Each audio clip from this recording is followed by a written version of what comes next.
जि हाखु दाखु जेबो ब्लगबो लानो मोनाखै भिडिअबो लानो मोनाखै दे लोगोफोर नै जोङो जि हाखु दाखु ओंखारनानै ट्रिपआव थांनो ओंखारबोबाय नै गासिबो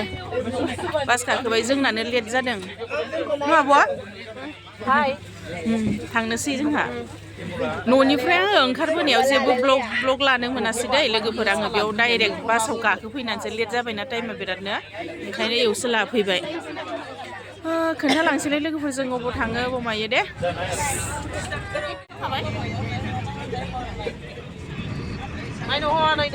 नै सिनायखि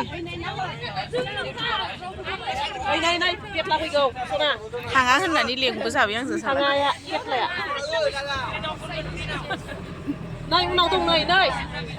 सानै जिरायजों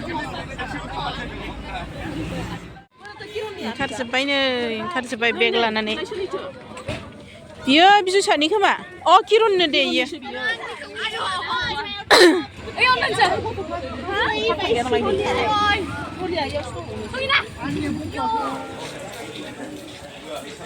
जि गोजानाव खारनो होननानै फैबाय जों न' बिमा बिफा न'खर बड'लेण्ड गासिखौबो गारनानै थांसै नै दं हाय दं लाजिनायासो थांनोसै सप्तासेनि हाबाफारि लानानै बिराद गोजानाव थांनो नागिरदों लोगोफोर खोन्थालांबाय थानोसै दे नोंसिनो जों अबाव थाङो उनाव मिन्थिलांगोन लोगोफोर नै थफ्ला थफ्लि पेकिं गासिबो बेरे फुजानि फैबाय न'निफ्राय मागोबो मोनजाबावलासो न'आव थानोनो मोनला लोगोफोर मागोबाबो खोन्थालांबाय थानोसै दे नायलांबाय थाबानो जाबाय आंनि भिउवार्सफोरा नै थफ्ला थफ्लि गासिबो नै मायाव थांनो नागिरदों आगैमोन मायाव थांनो नागिरदों बिमा बिफा गारनानै बड'लेण्ड गारनानै जा गोजानाव सप्तासेनि सम लानानै रङिया स्टेसन मोनफैबाय नै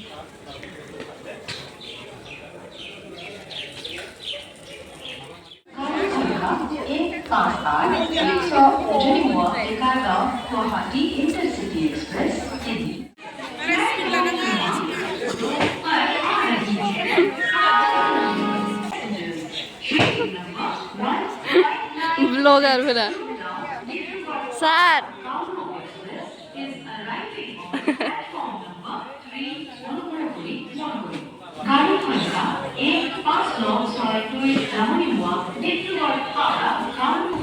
खारबाय नै ट्रेना रङियानिफ्राय स्टार्ट जाबाय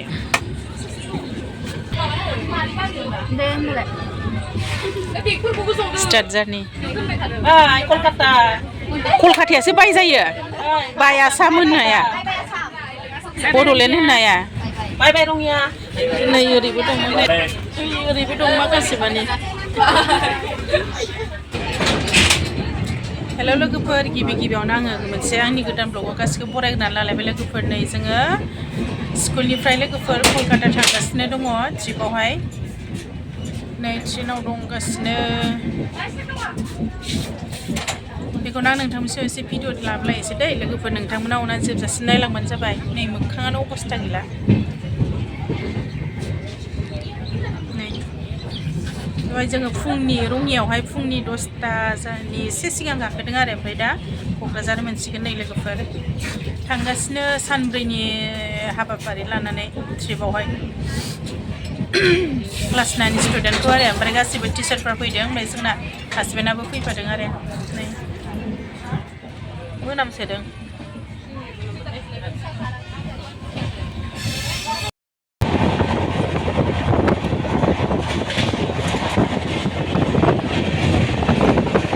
गय खावगासिनो लोगोफोर न'निफ्राय लाबोखादोंमोन गय जि मोजांखा नै बेयाव जाग्रा लोंग्रा गोजा नै मनासेखा सासे लेखा फरायगासिनो मालायावनो आंहा गय खावगासिनो ओमफ्राय नै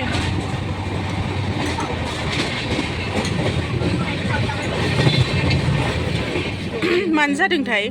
जेबो जायाखै दा बेमार आजार जायाखै जाखांजोब्बाय न' नै जोंहा सासे जेबो जायाखै दा टाउननि बायदि गोबायाखै नोंहा टाउननि बायदि गोबायाखै Tawangनि बायदि गोबायाखैनो नै आसोला बेनोमोन नाम्बार 1 Tawangआव गोबाग्राया ओइ नै फिसाला दं सासे निबिर हाय होनदे ओइ नै फिसाला सासे फैफादों जोंनिया खोरखिया मोजां नंथारा लेथ्रा सोलाया जोंना गेजेराव सोलाया नायथिंगासिनो नै जोङो लोगोफोरखौहाय गथ'फोरखौ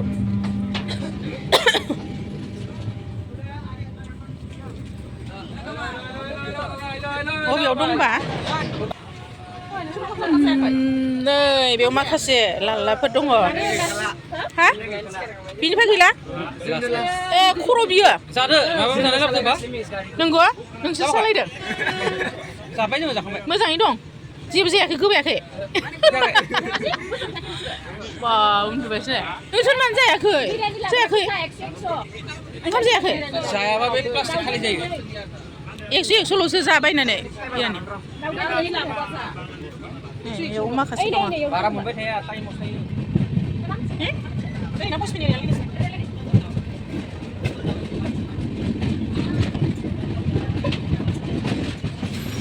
मा स्टेसन क'क्राझार खोमा क'क्राझार मोनबाय नै दासो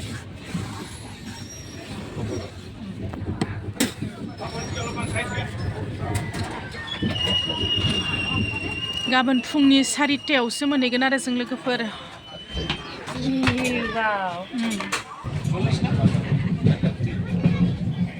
मोनानि भिउ हा थांनो ओंखारजोबदों जों थांनो नागिरदों नोंसोरसो फैबाय जोंसो थांनो नागिरबाय इसोरसो फैबाय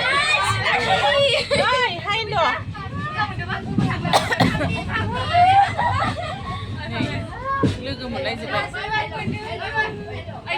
मोनानि भिउ नै होथेनाया स्टार्ट जालायबाय बिसिना नै थांसै जोंहा दे बाय बाय गुड नाइट मोनाबाय ओइ थांसै बिनास्रि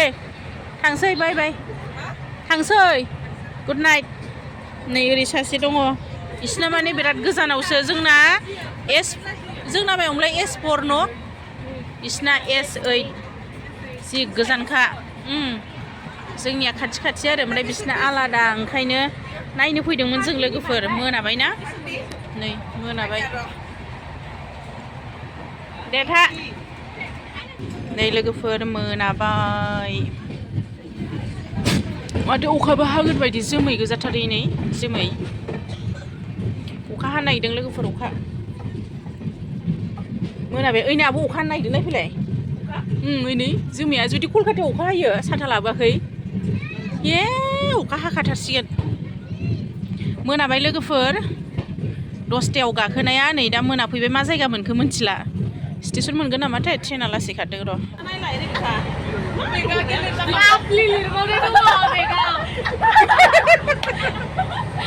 सानैजों नै माबायदि बिसिना आखला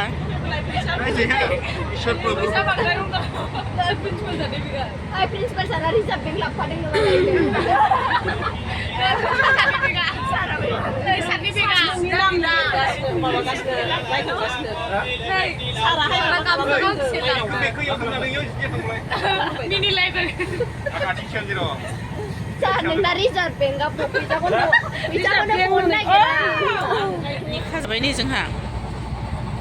नैबे पनिर आलु नैबे न'निफ्राय लाबोनाय अमा बेदर आलुमोन नै जाजोब्बाय जागासिनो सासेयाबो गोजौआवसो थादों जोङो हा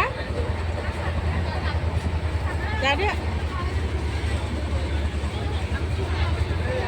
ओरैजाय बोराया जागासिनो खावसेखै